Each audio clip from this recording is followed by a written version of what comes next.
Tem alguns autores que dizem que a gente vive numa fase de transição epidemiológica.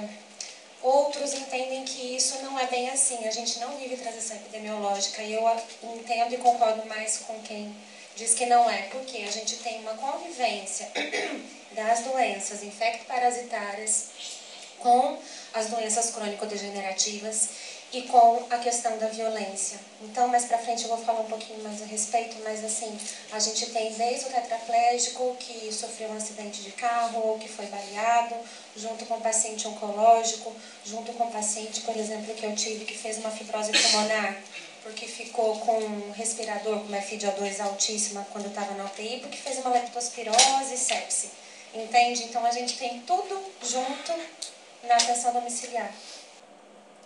Bom, eu acho que isso aqui a gente já falou um pouco dessa necessidade da articulação em rede, né? Do que a D1, D2, D3 loculares.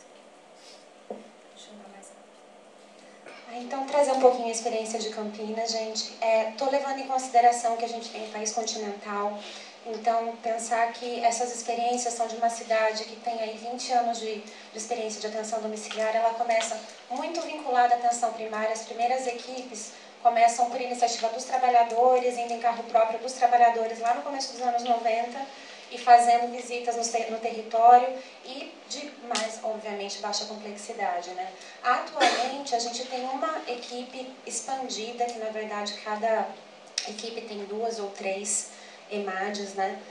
E em cada distrito sanitário de Campinas. Campinas tem 1.100.000 habitantes, né? Então, eu tive num dos distritos sanitários e cada uma delas é vinculada a um hospital terciário. Então, elas estão acopladas. Inclusive, a nossa salinha, o quartel-general é dentro de um hospital terciário. O que muda completamente o perfil. Então, eu sei que muita coisa que eu vou falar talvez não se aplique, outras talvez podem ser dicas interessantes. Acho só que a Karine trouxe isso, gente. Dentro da lógica da reestruturação da atenção domiciliar, né, EMAD é a equipe multiprofissional de atenção domiciliar, né, a gente tem a tipo 1 e a tipo 2, a tipo 2 para os municípios pequenos, menores de 20.000 habitantes, né, de 40.000 habitantes, e a tipo 1 acima de 40.000 habitantes. E a equipe multidisciplinar de apoio, que na verdade é uma extensão dessa equipe. A EMAD é médico, enfermeiro, técnico de enfermagem, assistente social ou fisioterapeuta, e na EMAP o município escolhe mais 3 categorias profissionais para agregar, né, essa equipe multidisciplinar. Né? Essa equipe é para dar retaguarda de um território de 100.000 pessoas, para aqueles pacientes com densidade de cuidado domiciliar, de visitas diárias e tudo mais. Né? Que tem com financiamento federal, por aí vai. E é por isso que a gente trouxe um pouquinho da normativa. Se vocês tiverem dúvidas sobre isso, a gente conversa no final. Não vou me delongar muito nisso para a gente ir para a questão dos cuidados paliativos no PS, né? Então, só lembrando, volta só um pouquinho, já tive na atenção básica, unidade de saúde de família, estou hoje de novo, já passei um período grande pela mental e agora estou na atenção básica de novo. Porque dizendo isso, cada um desses equipamentos me trouxe ferramentas para trabalhar na atenção domiciliar hoje, que na minha opinião talvez seja o lugar de maior complexidade que eu já passei. E aí, trazendo Paulo Freire, esses trajetos pelos quais eu passei são por onde eu acabo pensando, né? Então, vamos embora lá para as questões. Bom, APS e os cuidados paliativos. Então, a gente vai pensar agora na unidade de saúde da família ou na unidade básica, enfim.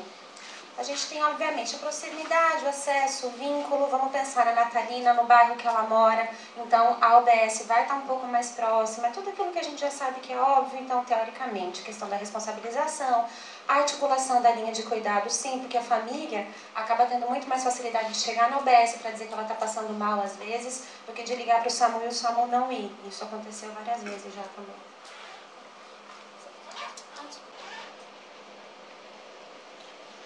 Promover a integralidade, a longitudinalidade.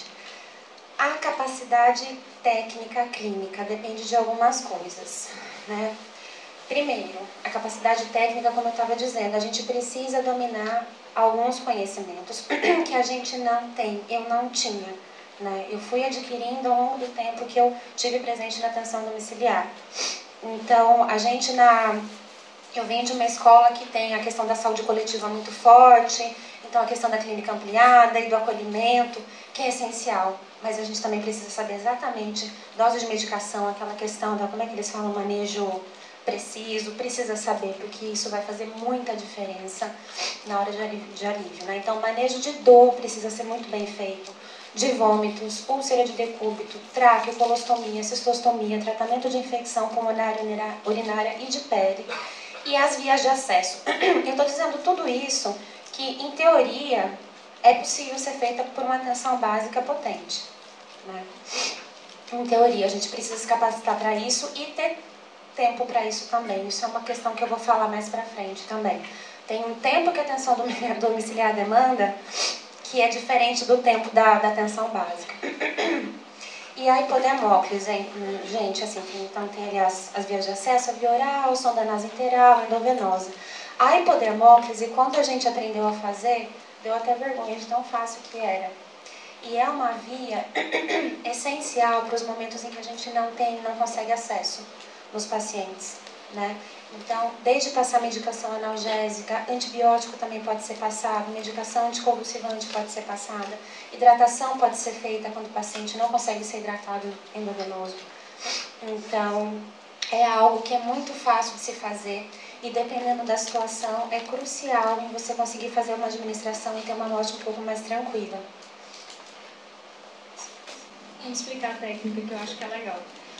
Gente, é um scalp, né? É pegar um scalp, né? Então você vai pegar o subcutâneo do paciente, né? Isso. Então você vai pegar o subcutâneo do paciente a 45 graus, né? Antes passa uma água destilada no scalp para na hora que for infundido, infundir ar, né? E colocar a agulha a 45 graus, intradérmico, né? A gente, né? Nessa direção, né? Você pode fazer, o mais comum é fazer peitoral, mas também pode fazer, né, no braço, abdominal, mas o mais comum é peitoral, né, porque os pacientes vão perdendo muita massa muscular e vai ficando com acesso extremamente difícil, né, e isso aqui você pode deixar, né, essa agulha não dói, a infusão do subcutâneo não dói, tá? Eu já testei em mim uma vez, dá uma sensação assim na primeira vez, de que tá infundindo alguma coisa, mas assim, não tem nenhum desconforto, nenhuma dor, né? A gente pode fazer ceftriaxone, a gente pode fazer analgésico, a gente pode fazer morfina, tá? A gente pode fazer hidratação, no máximo 1 litro dia, né? Então assim, não é uma hidratação, se você precisar fazer uma hidratação vigorosa, não é uma... pode fazer no máximo, fazem 2, né, 1 litro em cada dia. Mas no máximo que você vai conseguir fazer é 2 litros. Deixar até 2 semanas. Se começar a ficar hiperemiado ao redor, tira antes, troca o acesso. E aí sempre trocar cada 2 semanas cada acesso que você quiser. Esse padrão tem serviço que usa 2 semanas, tem serviço que usa 1 semana, mas assim, o índice de complicação é baixíssimo, né? É super tranquilo de usar, e assim, né? De muito fácil manejo, né? Inclusive a gente treina os cuidadores quando você começa a precisar fazer manejo de morfina subcutânea, né? De hora em hora, né? A gente deixa seringuinhas com a quantidade de morfina de cada dose, com o horário em casa, e ele faz a infusão naqueles horários, né? E a gente faz a visita diária para checar e tudo mais. Sim, é super tranquilo. A dose só, assim, na questão de morfina tem retaguarda e tudo, mas a dose oral, lembrando, né? A dose oral, quando você vai fazer equivalência com a dose venosa, né? É sempre 1/3, né? A dose venosa para a dose oral. Né? Então, se você está dando 5 miligramas de morfina oral, né? Ou 6 miligramas, a gente vai fazer 2 miligramas venoso. Tá? Né? E para a dose subcutânea, é mais ou menos metade. Tá? Mas essas questões de equivalência, a gente tabelinha, né? E a gente vai fazendo o manejo. Né? Lembrar que a morfina sempre é um opioide de ação rápida, faz um pico de ação em meia hora, 1 hora, né? E meia vida de 2 horas, então com 4 horas você já não tem efeito mais. Então, a morfina que a gente tem de mais fácil acesso, que é baratíssima também, para compra, apesar de a gente ter toda uma burocracia ainda para acessar esse medicamento, né, pela medicação de alto risco, ela, você começa com uma dose, né, geralmente, esse nível de 4 em 4 horas, quando você já começa na dose. Ela não tem teto, né, diferente das medicações não opioides, né, que tem teto de ação, e você começa com essa dose inicial, geralmente, né, de 5 miligramas a cada 4 horas, né, se você já chegou no teto da codeína, que não está fazendo mais efeito, né, e vai fazendo a titulação na medida que você consegue conforto da vida. Isso eu acho que é super importante, né? Assim, não dá pra gente falar de dor, né? Falando de cuidados paliativos, é muita coisa. Né? Mas eu só estou trazendo um pouquinho para a gente lembrar que a gente precisa aprender a fazer esse manejo de opioide e perder esse medo. Tá? Bom, outras ferramentas que a gente tem no manejo do cuidado, né? Citar, né? Porque depois vocês podem procurar essa literatura. As escalas de prognóstico, que a Karina estava falando antes, que é PPS, é uma escala de... PPS é Performance Palliative Scale, né, que é uma escala de performance em cuidados paliativos para você já ter uma ideia de prognóstico mais a longo prazo, e a partir dessa você faz a PPI que te dá uma escala de um prognóstico mais assim, quantas semanas, né, para a gente estar medindo a evolução da terminalidade. Tem escalas de segmento para a gente ver se a gente está conseguindo fazer controle de sintomas, que é de Monton. Tem escala para sobrecarga de cuidador, que é a Zarit, e por aí vai. Né? Essas são as mais utilizadas. Em relação à saúde mental também, que é outra coisa que a gente precisa aprender tanto a fazer abordagem quanto o tratamento. Também é importante a gente tratar uma depressão no paciente oncológico, ou em qualquer outro paciente, e muitas vezes do familiar, tá? Quando a gente trabalha a partir do Melhor em Casa, a gente teoricamente é responsável pela prescrição do paciente. A unidade fica responsável pelo familiar. Mas quem está toda semana, às vezes 2, 3 vezes dentro da casa, é a equipe do Melhor em Casa. Então, não foi inusual eu fazer prescrição, muitas vezes depois de algum tempo de acompanhamento de antidepressivo, para o cuidador, para a cuidadora, para o filho, para a filha, para que essa pessoa consiga continuar fazendo o cuidado. É muito difícil que a pessoa que cuida entende que ela também precisa de cuidado, ela também precisa de escuta. As melhores maneiras que, pelo menos até hoje, eu encontrei é dizer: se você não estiver bem, você não vai conseguir cuidar bem. E como o objetivo, no geral, dessas pessoas é cuidar muito bem, eles acabam aceitando. Então, ansiedade, estresse pós-traumático. E aí tem os nossos limites técnicos enquanto não formação, e os limites pessoais, gente, porque também tem uma saturação muito grande, né? É um trabalho muito difícil, uma saturação até dos sentidos eu coloquei, porque quando você faz um dia inteiro, tinha dia que eu fazia 12 horas de atenção domiciliar, é tanto cheiro, tanta coisa, tanto sofrimento, e em regiões muito difíceis, é tudo muito difícil, né? Tudo muito complicado.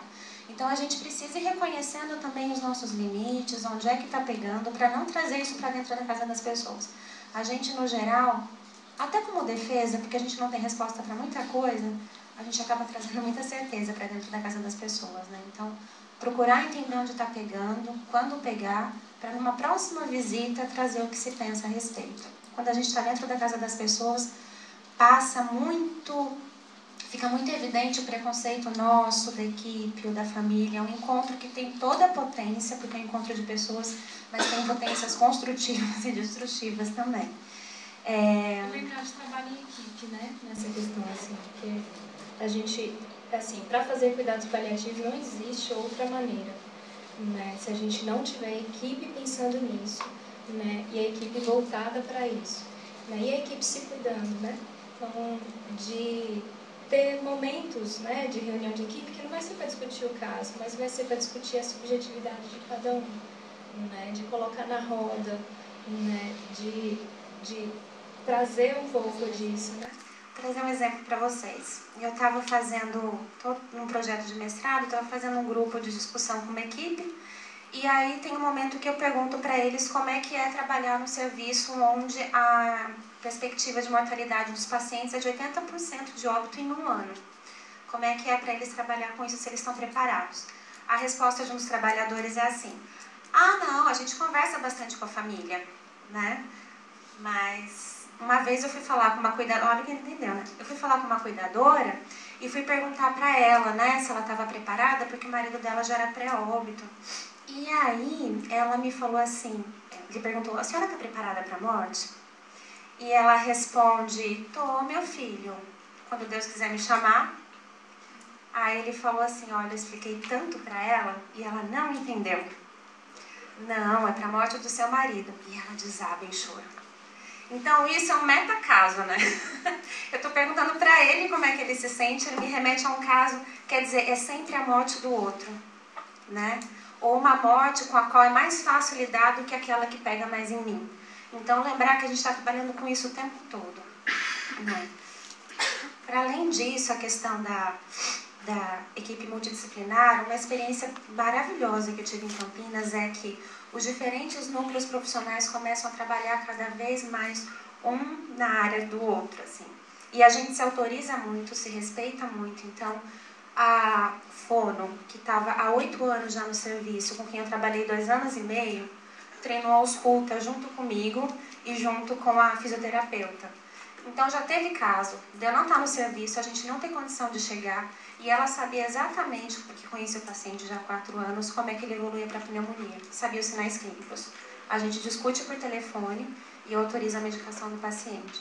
E isso só é possível com uma equipe muito coesa, que se respeita, que se capacitou junta, né? Mas é aí talvez um horizonte desejável para todas as equipes. Bom, gente, e falar dessa articulação que se a gente não fizer junto e se a gente não fizer com apoio e retaguarda, a gente não vai conseguir. Porque assim, quando você pergunta para o paciente se ele quer, qual que é o desejo dele, né? Assim, na medida que você vai fazendo aquela conversa, né? De que você vai percebendo que ele está fazendo aquele entendimento, partindo do princípio da honestidade sempre, né? Em relação ao problema que ele está de saúde do falecimento, acho que a gente já pode fechar de novo. A gente vai... Se a gente pergunta qual que é o seu desejo de morrer, gente, 80% das pessoas vão querer falecer em casa. Por que a maioria delas não consegue atingir o seu desejo? Porque tem medo do manejo, né, de sentir dor, né, naquele momento. Né? A família tem muito medo desses sintomas angustiantes de morte. Então, se não tiver um apoio muito presente da equipe, e de garantir essa segurança de que ele vai ter todo o conforto na casa dele, e que é na casa dele que ele tem autonomia, que ele vai conseguir fazer daquele momento, né, de falecimento, tanto para ele quanto para a família, ressignificação de muita coisa. Né? E às vezes é um momento muito especial, porque às vezes é nesse momento que você faz resgate de relações conflituosas entre a família, né? Então, assim, é um momento de muita importância para ele.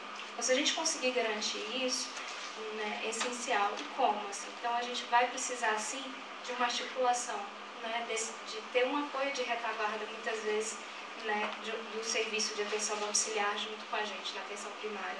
Né? Porque aí eu faço uma visita, eu como médica da unidade, estou indo lá toda semana, o agente comunitário está indo lá 3 vezes na semana, a equipe do SAD está indo 3, 4 vezes na semana, e a gente vai fazendo isso junto nesse momento da terminalidade que vai ficando cada vez mais pulsante, a necessidade da gente estar presente e manejando, né, a situação, tanto biológica quanto psicológica da família e tudo mais. Peraí, só um minutinho. Aqui são alguns instrumentos que a gente usa em Campinas, gente, que talvez seja interessante. Os matriciamentos, então, toda vez que a gente vai fazer uma visita na casa, às vezes a gente combina a visita domiciliar da unidade básica, né? Então, agora eu tô falando enquanto eu tava no Melhor em Casa. Então, a gente combina a visita junto com a enfermagem.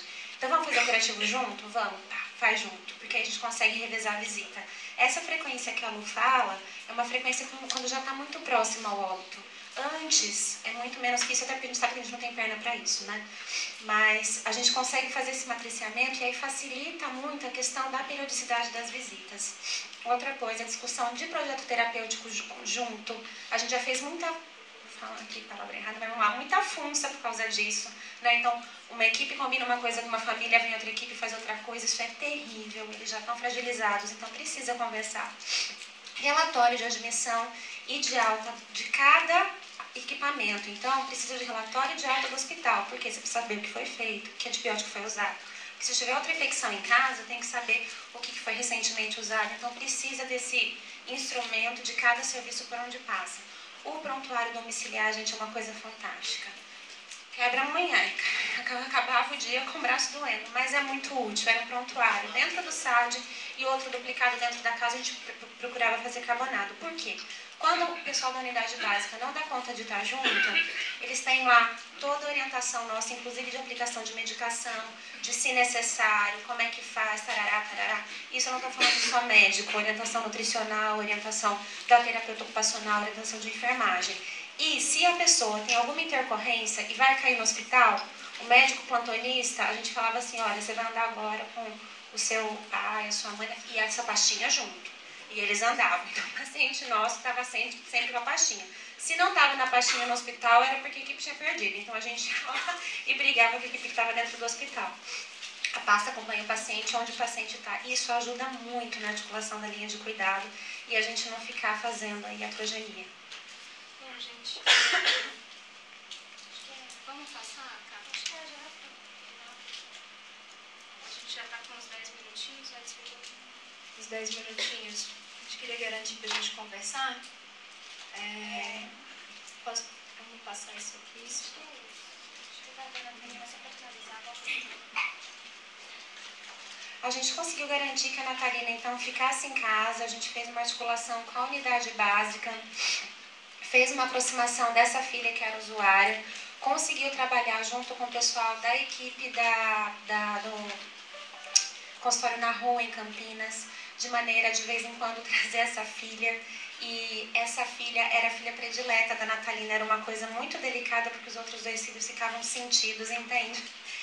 É muita coisa que a gente precisa lidar e, ao mesmo tempo, talvez um dos momentos mais delicados para a estrutura posterior dessa família e como é que eles vão se conformar. Essa menina conseguiu estar um pouco mais presente em alguns casos. Ela aplicava morfina nas noites que ela não saía para a boca, ela dava conta de aplicar para outra irmã dormir. E aí a Natalina morreu em casa, sem dor. Quando a gente chegou para fazer uma visita de rotina para ela, né, na semana do pré-óbito. Os filhos estavam em volta rezando o Pai Nosso. E aí foi a hora que a gente chegou, eles estavam os 3, abriram os braços, e aí a gente entrou e se despediu junto, né? Essa questão de espiritualidade não vai dar tempo de entrar, mas a gente tem que ser muito cuidadoso e cuidar para entender o que a gente tem por espiritualidade para não invadir a do outro. Tá? Eu já vi muito conselho mal dado, porque se uma família evangélica, eu não posso trazer meu preceito católico, por exemplo. Então, a gente tem que ouvir qual é a religiosidade da família e respeitar, né? Nunca atravessar. Como a gente tem um espaço muito ampliado de atuação e, ao mesmo tempo, a gente não tem parâmetro de como é que a gente deve fazer isso, cada um faz mais ou menos do jeito que quer. Se eu posso deixar alguma mensagem, é assim, procurar fazer sempre de acordo com a demanda da família e com respeito ao que a família já tem para si. E nesse sentido, gente, às vezes é super legal envolver essa referência espiritual que a família tem, né? Então, assim, às vezes você consegue manejar muito melhor porque aquela família, aquela paciente tem um padre de referência, alguém da comunidade que vai na casa dela, né? E muitas vezes a gente faz, às vezes, esse contato, traz essa pessoa junto, né? Para fazer, às vezes, fazer uma abordagem em conforto.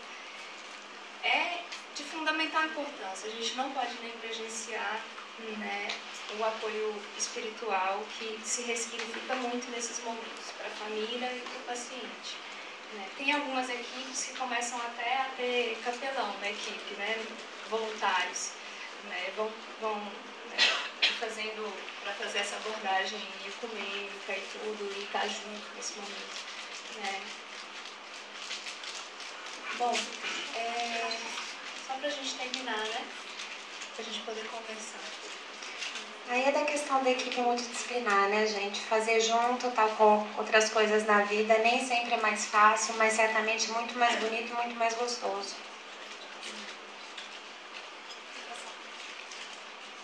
A gente vai disponibilizar a apresentação para vocês verem as referências e tudo mais. E só deixar essa mensagem, né? Então, houve um tempo em que nosso poder perante a morte era muito pequeno.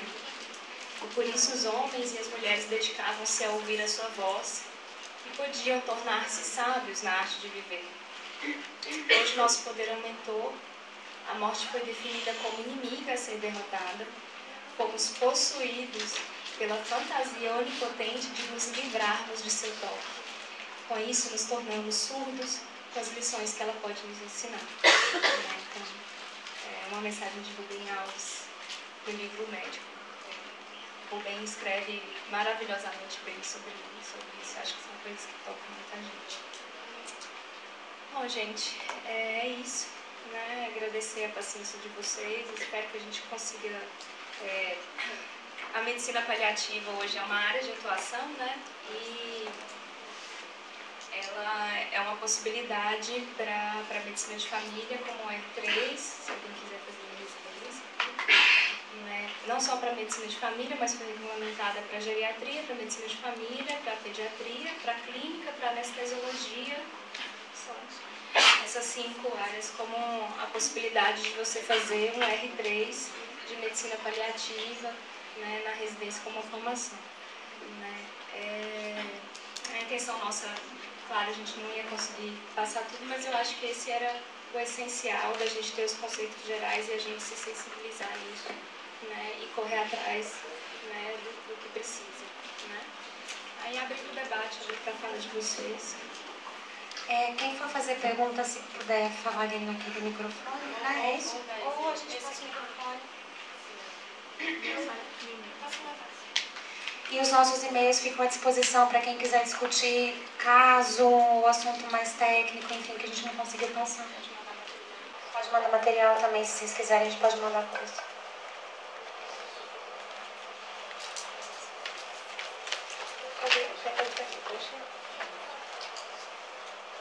Eu acho que é menos uma pergunta, acho que é mais contribuição. Eu vim para cá, para essa mesa, não só porque eu conheço os palestrantes, mas dentro da realidade da unidade que eu trabalho, que tem agentes comunitários da equipe que eu trabalho também, até para comprovar, eu tenho no mínimo 10 senhorinhas com mais de 90 anos na minha área.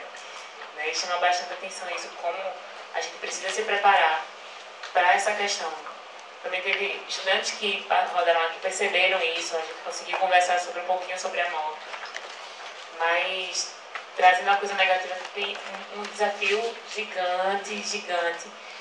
Eu não sei na realidade do Brasil todo, mas aqui em Salvador, eu trabalho só há um ano em Salvador, tem um caminho bem longo, desde a questão da formação mesmo, que embora eu tenha residência, tudo, a minha formação também é um pouco falha nisso, e isso requer coragem, né, estudo bastante para a gente se preparar, ajudar a equipe a se preparar para a gente poder trabalhar junto com as famílias do momento das despedidas, né, a questão da violência também.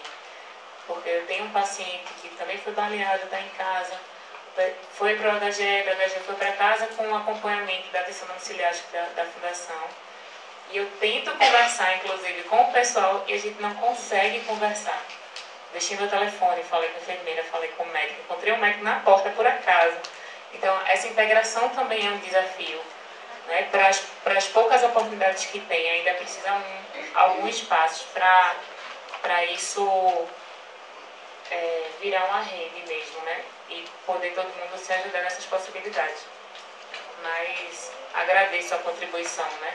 Para poder começar a remexer um pouco mais, porque eu acho que dentro do meu caminho pessoal é o que vem por aí, né?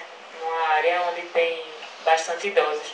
Eu trabalho na unidade de saúde aqui do Garcia, o pessoal que é daqui de Salvador, aqui pertinho, então um bairro antigo, tem moradores da vida toda lá. É isso. Obrigada. Carol, a gente pulou nos slides, mas uma das coisas é isso, assim, Assumir porque é nosso, né? Então, ainda que a gente não queira, a gente vai precisar assumir isso e vai precisar assumir esse cuidado. Por outro lado, o que eu posso dizer que eu aprendi tendo primeiro passado pela unidade de saúde da família e depois pelo Melhor em Casa. Tem um tempo que é outro para atenção domiciliar. É um outro tempo. E quando a gente está na rotina da atenção básica, é muito difícil a gente, inclusive, se justificar para a gente, se justificar para a equipe, se justificar para o gestor, que então a gente vai precisar de tanto tempo na agenda abrir para, de repente, fazer 2, 3 visitas. São só 2 ou 3? E eu acho que talvez essa seja uma das contribuições da atenção domiciliar e de algumas outras políticas que vêm aparecendo para a gente ressignificar o que é esse cuidado clínico que a gente quer prestar. Tem coisas que precisam de mais tempo mesmo. E a gente tem que começar a brigar por esse tempo. Se a gente está no momento agora, a gente teve, né, uma expansão da atenção básica, tal, bacana, teve que acontecer num tempo político tal. Agora a gente tem que qualificar isso. Se a gente não qualificar isso, a gente tira a legitimidade. Só tem potência se estiver sendo feito no tempo que precisa. Tem visita que dá para ser feita em 10 minutos. Que é só ir, deixar a medicação, dar uma orientada, mas essa família já foi orientada, essa família já foi trabalhada, você já ficou muito tempo lá dentro, você já conhece o cheiro da casa, você conhece o cheiro da úlcera do paciente, você conhece tudo. Eu falo que satura sentido, gente, satura sentido mesmo, vocês sabem, a gente sabe, né? E na casa das pessoas é mais ainda, né? Quando você entra na edícula, e tá tudo fechado, e tá lá o paciente e o cuidador. Então, tem o Eduardo Passos, que é um professor da UFRJ,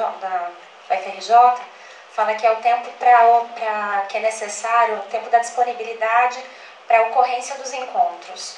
A gente precisa disso.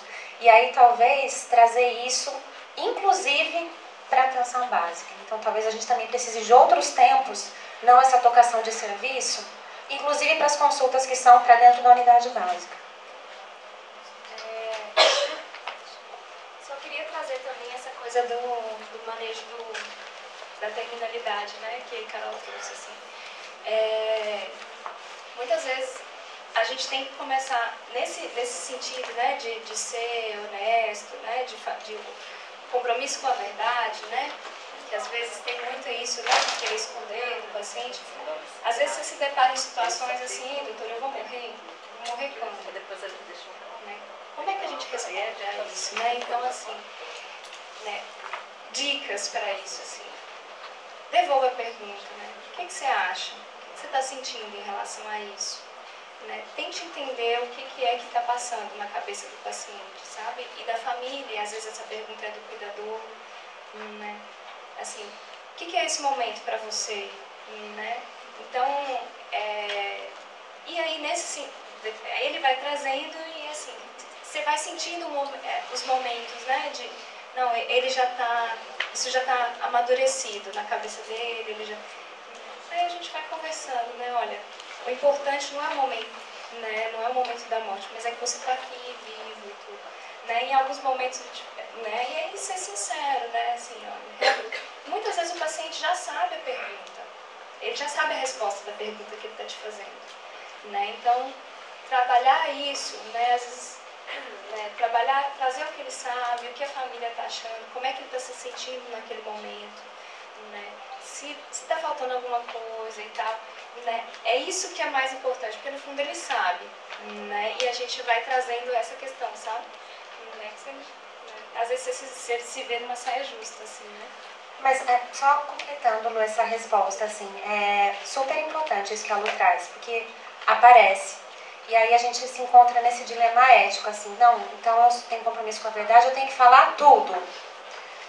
Que a gente compôs em equipe na atenção domiciliar da Sudoeste. A gente vai falar o que a família perguntou, porque no geral é o que eles perguntam, o que eles querem e dão conta de saber.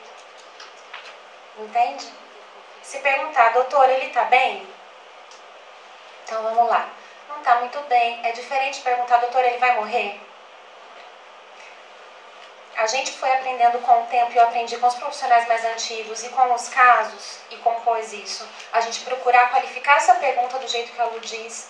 Então, o que você quer saber, né? Me explica direito essa pergunta, o que você acha, para entender bem qual é a demanda, qual é a encomenda, e devolver na medida, nem mais e nem menos, né? Aí isso não é desonestidade, ao mesmo tempo é um cuidado com essa família, lembrar que o nosso usuário é a pessoa que está recebendo cuidado paliativo e a família também. Bom dia, eu me chamo Alexandre, sou enfermeiro da equipe de Carol, também lá do Garcia, dos nossos agentes também. Eu acho que esse é um tema muito desafiador, porque ele tem a ver um pouco com o paradigma cultural vigente, né? O que a gente está fazendo aqui é contra-hegemônico. E aí acho que tem 3 sujeitos que estão diretamente envolvidos nisso, que são os profissionais de saúde, são os sujeitos que são cuidados, tanto familiares como a pessoa em situação de cuidados crônicos paliativos, e tem a ver com a questão dos governantes e quem planeja ações e elabora a política, né? Acho que é um avanço a gente ter portarias que respaldem a criação dessas equipes e que institucionalizem esse cuidado, entendeu? Essa possibilidade, mas é muito difícil pensar. Eu antes de trabalhar na saúde da família, eu trabalhava no extremo oposto, eu trabalhava numa sala de reanimação cardiorrespiratória.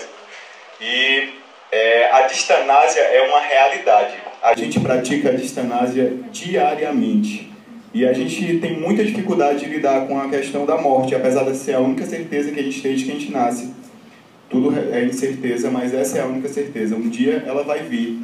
Então, assim, eu acho que a mudança cultural, que é uma mudança que ela vai existir a médio e longo prazo, ela é importantíssima para que os profissionais no serviço terciário entendam que a gente consiga deslocar o lugar da morte do hospital para o domicílio, e aí, porque no hospital as pessoas morrem, as pessoas não têm condições de elaborar, né, essa passagem, né, essas questões dos desafetos, dos sabores. Mas as pessoas que estão no domicílio, os familiares, os entes queridos, os próximos, também estarem preparados para lidar com isso. Então é realmente um nó que a gente precisa desatar, é uma realidade para que a gente inclusive possa ressignificar a morte culturalmente. E eu acho que assim, o avanço da medicina são as duas faces da mesma moeda, né? A partir do momento que a medicina avança, a gente tem a possibilidade de praticar a distanásia com mais frequência. Na minha experiência acadêmica, eu tive a possibilidade de cursar uma disciplina de tanatologia com o professor Erasmo Ruiz, que ele é psicólogo, ele estuda a questão do processo de morte e morrer. Ele tem escrito bastante sobre isso, eu não sei se vocês conhecem. Ele formou em São Paulo, mas ele é professor da Universidade Estadual do Ceará. Então, assim, existe a disciplina, mas a disciplina na universidade está lá no currículo, não porque é importante, mas porque tem um pesquisador na universidade que lutou para isso. Então, isso não está no projeto político-pedagógico de boa parte dos cursos.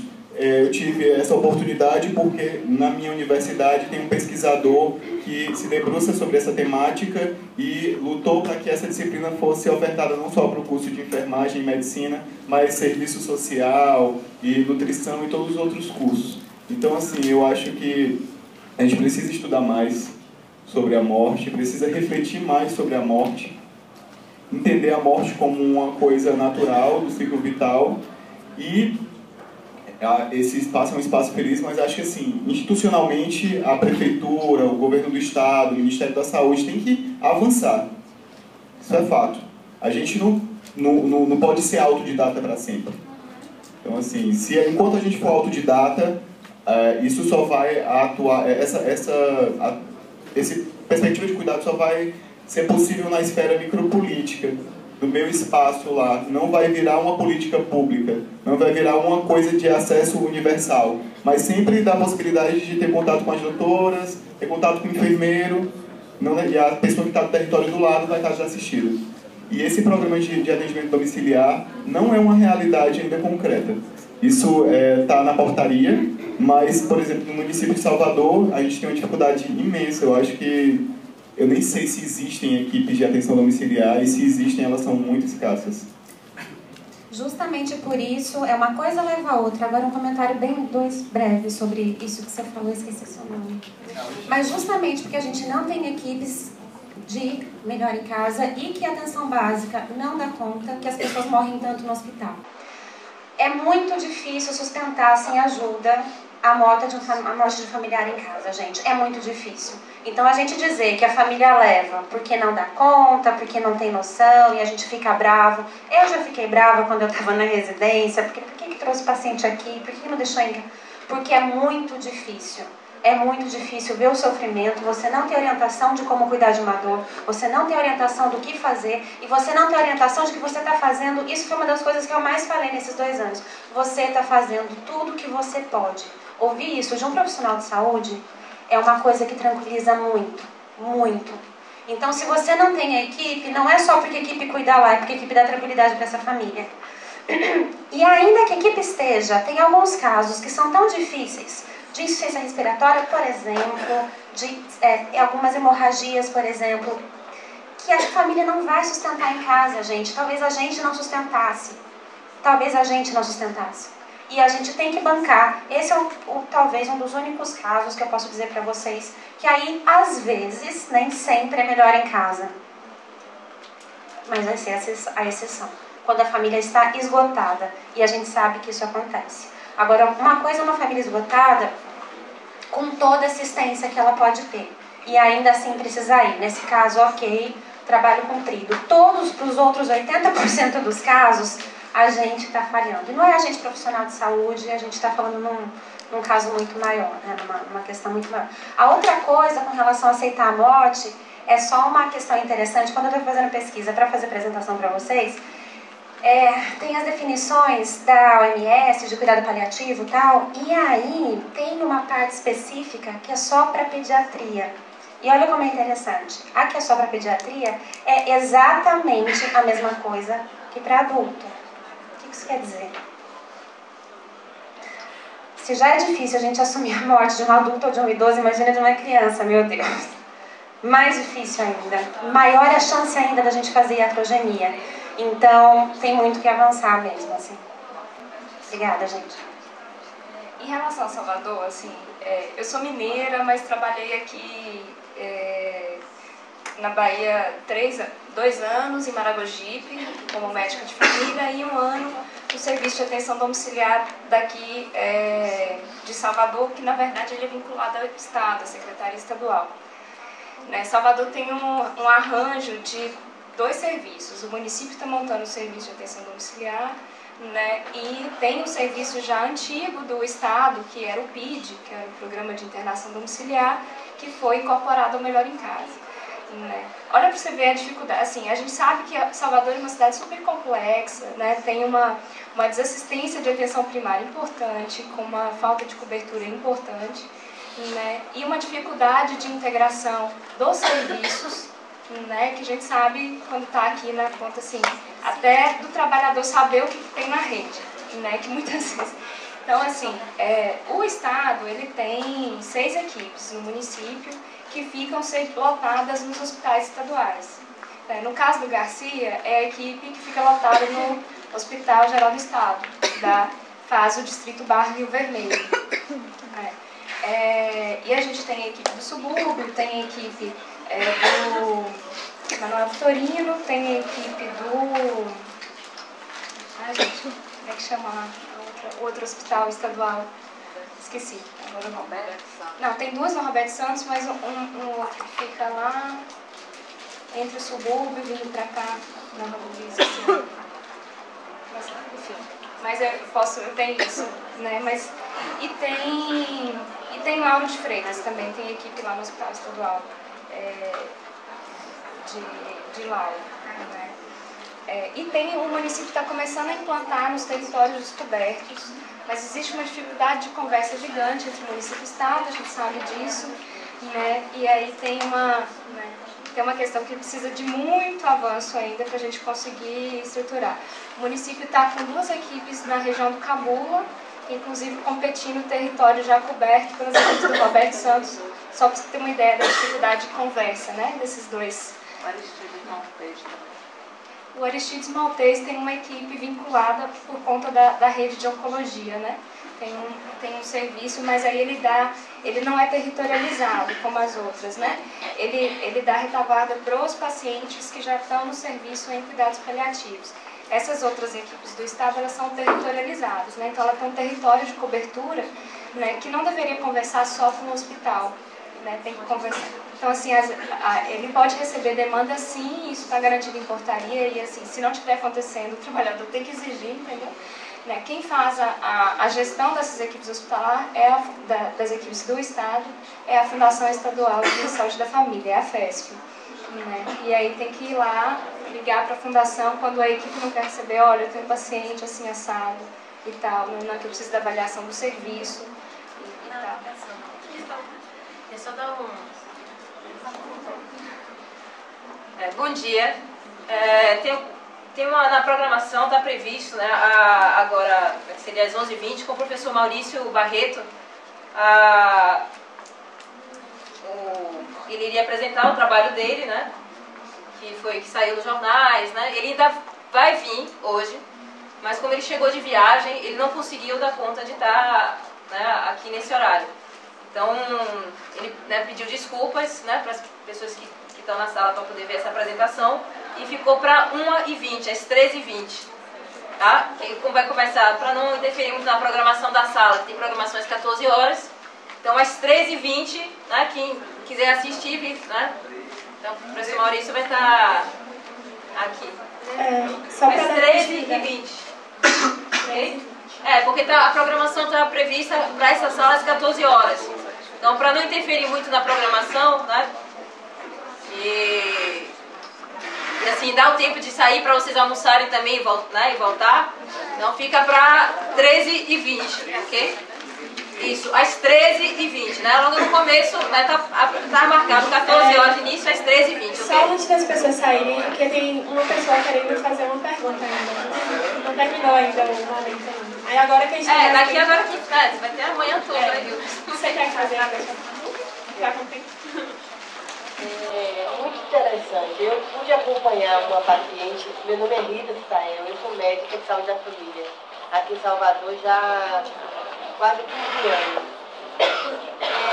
Pude acompanhar pelo hospital Aristides Maltês uma paciente domiciliar com atenção paliativa, cuidado paliativo. Achei extremamente interessante, porque isso já tem mais ou menos uns 4 a 5 anos.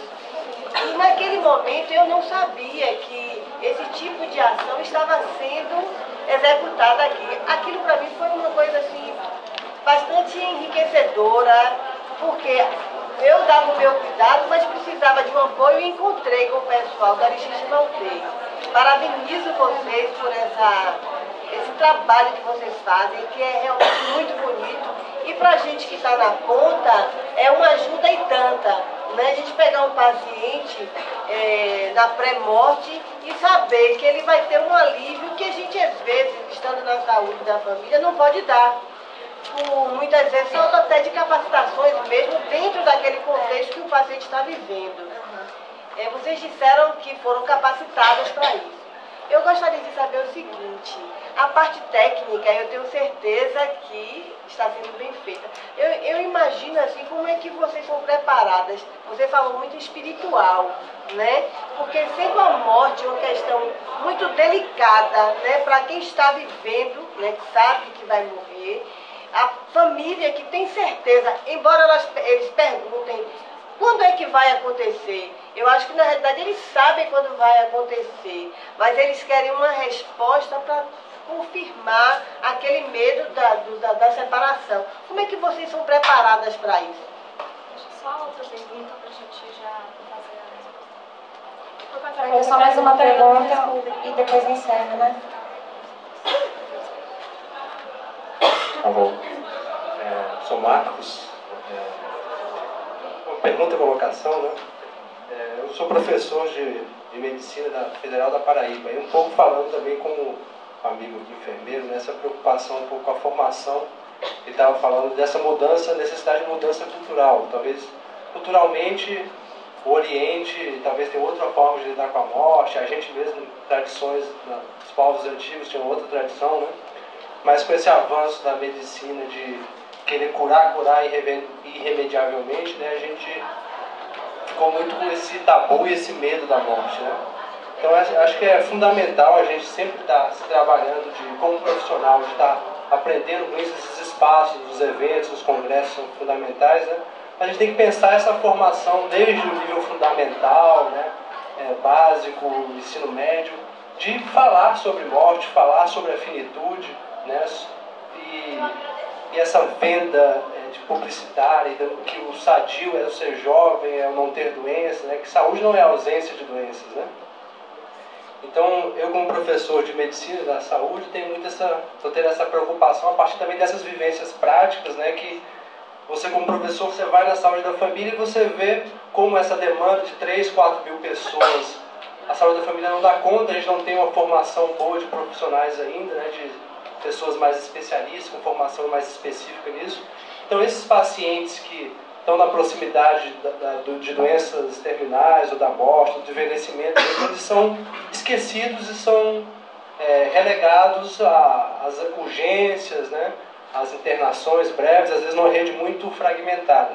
Então esse papel fundamental da atenção básica, né, da saúde da família, de ter essa abordagem e a nossa formação. É fundamental talvez ter disciplinas que tenham esses conteúdos, que abordem isso, reflitam isso, mas além das disciplinas a gente tem que ter que esse conhecimento, esse conteúdo seja transversal, né, desde a atenção básica até as UTIs, né, então lidar com a morte. Ele não acontece só quando a morte está ali próxima, né? A finitude ela vem para os pacientes e vem para nós mesmos quando a gente quando a gente adoece, né? Quando alguém tem um diagnóstico de diabetes. O que era seu Francisco antes da diabetes? Mas depois da diabetes ele começou a usar insulina e aí ele começou a ter medo de morrer e ter outra relação familiar com a sua comunidade. Então também esses espaços, as doenças crônicas também são espaços de discutir a finitude, né?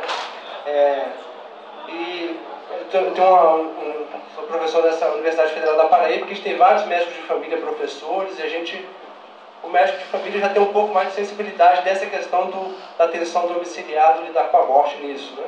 Mas estamos fazendo uma pesquisa junto com esses professores, ainda existe muita, até com os médicos de família a gente tem que estar sempre construindo essa potência, né? E às vezes é um tema que às vezes passa corrido, né? E aí muitas vezes você está com estudantes, você faz uma abordagem do paciente com proximidade do morrer, e aí o estudante diz, professor, muito bonito isso, não sei o quê, mas o senhor está parecendo um padre, um religioso falando, não enxerga que essa abordagem de um diálogo com o paciente, né? Então muitas vezes o paciente sabe que vai morrer, a família sabe que vai morrer, mas o profissional de saúde não deu abertura para discutir isso com o paciente, né? Então a morte é um dogma, e quando o meu paciente está próximo de morrer, eu viro a cara e eu finjo que está tudo bem, o paciente sabe que não está, e aquela agonia dentro dele faz muito pior do que a própria doença terminal que ele tenha, né? Então acho que um papel do dia a dia e a formação é fundamental, a gente está desenvolvendo isso. Eu só faço um adendo na fala de Marcos, que eu acho que assim, o nosso principal desafio, principalmente para os estudantes de medicina e futuros médicos, é a gente mudar o paradigma de associar morte a fracasso. Porque o que é que acontece nos hospitais, o que acontece com os residentes, e a forma de encarar o processo de morte com o fracasso, porque você tem todo o aparato tecnológico de tecnologia dura, você tem o seu conhecimento, e o seu principal objetivo é o quê? É manter a vida a todo custo.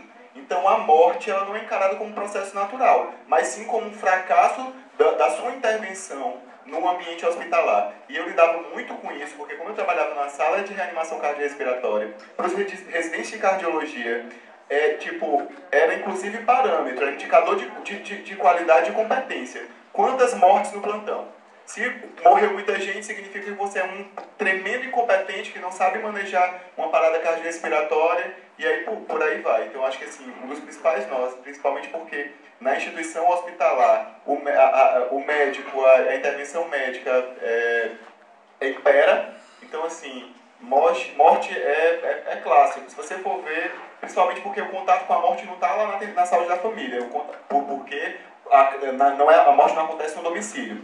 O contato com a morte está na clínica, está na cardio, está na pneumo, está na nefro, na onco, e é lá que é justamente paradoxal. A morte, apesar de ser a certeza que a gente tem desde que a gente nasce, é vista como um fracasso do médico na sua intervenção. Ficou excelente essa sequência, porque já dá para responder a Rita. Eu vou começar já a falar sobre isso que vocês falaram, né?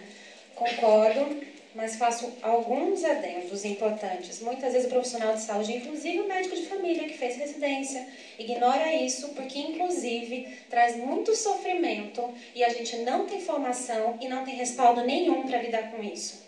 Vai dar uma angústia desgraçada, né, gente? Desculpa, mas dá uma angústia danada, dá uma angústia de todo tamanho. Então essa coisa de, a gente tem que ser acolhedor, a gente precisa fazer uma clínica ampliada, tá bom, a gente faz, a gente escuta, e o que a gente faz com isso? Então essa é uma das minhas grandes questões também, né, o que a Rita está dizendo. Como é que a gente foi se formando? A gente foi aos trancos e barrancos. Eu vou contar o final daquela história para vocês entenderem, inclusive que essa é uma das minhas grandes questões do mestrado, assim. Por um lado, a gente não tem essa formação, por outro, eu vejo que em Campinas as equipes são extremamente estáveis. Você tem profissionais que estão há 13, 15 anos, inclusive médicos, que rodam pra caramba em qualquer serviço público. As equipes de saúde, de atenção domiciliar, são super estáveis. Então, que tesão que é esse? Porque, na boa, ninguém é anjinho de trabalhar nesses serviços. A gente tem prazer em trabalhar com isso. A gente aprende com isso. É bom trabalhar com isso. Às vezes tem um discurso de que somos anjos. Não é anjo, não. A gente gosta, a gente aprende. Então, naquele caso que eu estava contando, que o enfermeiro pega e fala que tentou preparar a cuidadora e não entendeu que eu estava perguntando como é que eles se cuidavam. Eu repeti a pergunta, eu trouxe de novo, eu vou falar, então eu vou repetir de novo a pergunta para vocês. Como é que vocês, trabalhadores de um serviço que tem 80% de mortalidade de todas as pessoas que vocês cuidam, então 80% de fracasso nessa perspectiva, como é que é para vocês trabalharem nesse serviço? Vocês se preparam? Uma técnica de enfermagem, você... Karina, você está falando que a gente se prepara? Cada um vai para casa, faz jeito que dá, ó. Fulana é da Umbanda, fulana é católica. Ela tem grana, faz terapia. A gente não conversa disso aqui, não. E aí eles começam a trazer, que em algum momento lá atrás tinha uma psicóloga que fazia um trabalho muito interessante sobre a morte. Isso se perdeu no tempo. Aí vem a minha grande questão, Rita. Para além do usuário e da família, a equipe de atenção domiciliar também é alvo do cuidado. Porque senão ela não vai conseguir lidar com a morte da maneira mais adequada possível. Ela está sempre distanciada. E não é porque foge, não é porque se exime, porque é mal profissional, não é, gente, é porque é muito difícil. E uma competência humana que a gente vai adquirindo quando a gente cresce em equipe, e aí talvez por isso as equipes sejam tão estáveis, porque elas percebem que vão crescendo, né, enquanto equipe mesmo, e é algo muito nosso, muito mergulho, muito para dentro da gente também. Talvez eu nunca tenha passado por uma densidade de reflexão tão grande quanto naqueles 2 anos que eu estive na atenção domiciliar. Porque se o tempo todo você não estiver se revendo, você leva todos os seus preconceitos para dentro da casa das pessoas. Né? Tem a questão, por exemplo, dos cuidadores e da questão de gênero. É a questão que me pega pra caramba, né? Cuidador, não tem cuidador, é tudo cuidadora. De todos os meus usuários, tinha um cuidador. O resto é tudo mulher. E elas, quando a gente pergunta, então, dona fulana, não tem alguém para te ajudar? A senhora está esgotada? Ah, minha nora não ajuda. Mas o filho? Né? Então, meu primeiro impulso era falar assim, não, mas o filho da senhora, né? Sempre que óbvio, né? Entende? Também é uma invasão falar desse jeito. Também é uma invasão. A gente não sabe qual que é a dinâmica dessa família. Não sabe por onde é que passa uma série de coisas. Então, que a gente foi, pelo menos o que eu fui aprendendo, isso eu fui aprendendo com a equipe, fazendo terapia também, porque eu perdi dinheiro para isso, dei plantão para isso. Primeiro, são 3 encontros, é um com você mesmo, o outro com a equipe, e tem que ter tempo para isso, tem que ter espaço privilegiado para isso. Não adianta acreditar que assim a gente chega, passa o plantão, que boa parte das vezes é isso, né? Foi essa a minha realidade. Chega, passa o plantão correndo para cá, para lá, e pronto, cada um vai para o seu ponto. E também tem o encontro dessa equipe com a família. Então, são muitos encontros subjetivos juntos, que é denso pra caramba, mas faz a gente crescer demais. Só, deixa eu te perguntar uma coisa. O que me deixou também curiosa na sua fala foi a estabilidade da equipe em Campinas. Eu quero saber qual o segredo, porque eu acho que nós aqui em Salvador, existe uma insatisfação por parte do vínculo, entendeu? Esse vínculo, e a gente fica sujeito à politicagem, a gente realmente luta por um vínculo federal para tirar os profissionais da saúde disso. E vocês falaram que vocês trabalham com equipe e está lá há 13 anos. Me diga o segredo. Existe respeito por parte da gestão com o vínculo? Eu quero saber o segredo. Campinas está ficando meio Frankenstein, que nem São Paulo, né? Então, você tem equipe que o vínculo é direto com a prefeitura, que é estatutário. Você tem alguns vínculos que são, a maioria é estatutário, tá? E você tem 2 serviços que o vínculo, um é com uma universidade, com a PUC, e o outro é com o Hospital Ouro Verde, que aí é CLT. Bom, você está me perguntando simplesmente o tema do meu mestrado. Mas eu já tenho alguns apontamentos. Um deles é o que eu estava dizendo para vocês, a questão da autonomia profissional. Além do vínculo, sem dúvida, tá? Mas a gente tem uma autonomia muito grande para fazer a agenda que a gente quiser, do jeito que a gente quiser. A gente tem respeito para isso em cada uma das equipes. Então, se eu precisar... Não teve uma vez que eu precisei ficar... Já teve 2 horas na casa do paciente. Que produtividade é essa? Mas essa autonomia do profissional é respeitada pela gestão? É respeitada pela gestão. Porque, olha só, onde eu estou trabalhando, existe o quê? Uma tendência a descaracterizar o programa. Aí querem que atenda 16, diz que houve uma pactuação, 16 pacientes pela manhã e 16 pacientes pela tarde, assistência. Aí eu estou vendo aqui no caso do paciente diabético, onde você tem que fazer os testes de sensibilidade, não a nossa realidade não é essa. A visita domiciliar realmente é algo que requer tempo. Aí querem que faça a visita domiciliar vapt-vupt. Então, e você consegue ter essa autonomia? Sim, e essa é uma das nossas brigas. Eu acho que, inclusive, é interessante conhecer experiências em que a autonomia é respeitada para ter briga em outros espaços de que, olha lá, olha, eu vou te contar uma coisa muito bacana, que eu adoro contar. Que não teve uma vez, que as famílias não preferiram ficar com as nossas equipes do que ficar com a equipe de convênio em Campinas. Nenhuma vez. Todas as vezes a família preferiu ficar com a equipe. Então, gente, é um SUS que funciona. Vamos aprender onde é que está funcionando e por que é que está funcionando para fazer com que outros espaços funcionem também. Então, vamos ver como é que Campinas está fazendo, apesar de ter alguns lugares que está começando a fragmentar por conta disso que eu estou te falando. Mas onde é que está dando o passo certo para a gente apostar nisso também? E eu acho que, inclusive, ampliar isso para pensar atenção básica. Cuidar das pessoas tem que ter tempo. A gente precisa de tempo. É que trabalhando na lógica dos maus profissionais, a gente tenta fazer engessamento de agenda, você tem que atender um mínimo, senão você não vai embora, Por outro lado, você engessa quem quer cuidar bem. Agora, uma das minhas principais hipóteses é a estabilidade, esse respeito, a autonomia e a questão da interdisciplinaridade, assim, gente, a gente atuar e ter essa confiança um no campo do outro. Então, hoje, por exemplo, eu sei fazer um monte de manobra de fisioterapeuta que eu nunca soube fazer. Hoje eu sei fazer, eu acho o máximo. E fono, conduta de fono. E as meninas da Nutri sabem conduta minha. E, enfim, muito da atenção domiciliar é receita de bolo. Se a gente conta para o pessoal no hospital terciário que a gente está fazendo, não mata a gente. Mas a gente conta. Eu acho que foi super legal, gente. Eu queria agradecer a participação de vocês. Né? Foi muito rico. Né? O Alexandre, acho que ficou... Você falou tudo, assim. A atenção domiciliar ainda não é uma realidade mesmo. Né? Assim, Campinas tem uma realidade outra, que o município implantou o serviço de atenção domiciliar, né, efetivamente na política municipal há 10 anos, com recurso próprio e tal. Não existia nenhum financiamento federal para isso. Surgiu em novembro de 2011. Começaram a se criar equipes nos municípios e tal. Hoje no país, a gente tem 940 equipes multiprofissionais de atenção domiciliar habilitadas. Isso não significa que é implantado, ou seja, o município já habilitou isso junto ao Ministério da Saúde, e a gente tem 453 equipes implantadas, né, no país como um todo. Né. No Nordeste, onde mais tem equipe implantada é a Bahia, né, incrivelmente. Né, assim, tem tido... Agora, esses serviços estão se formando agora. A maioria implantada do ano passado, esse ano. Então, não são serviços com essa maturidade, né, de 10, 15 anos.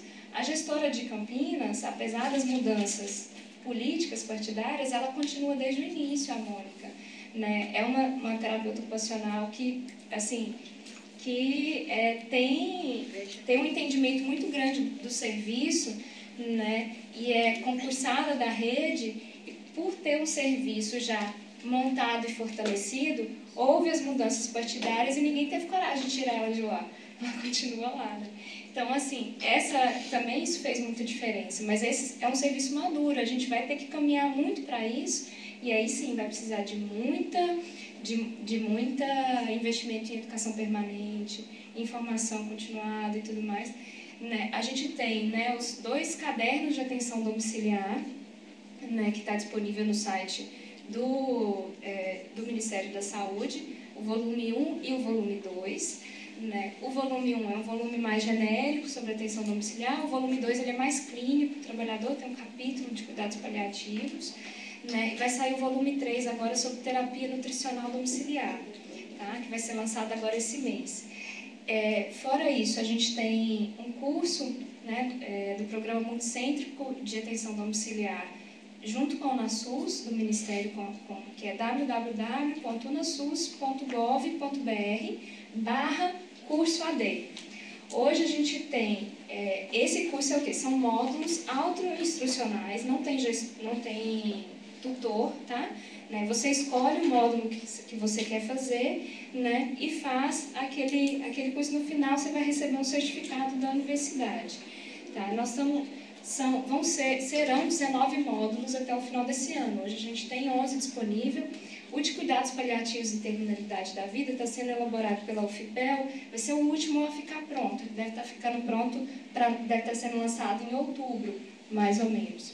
Né? Isso é liberado para agente comunitário, para todo mundo.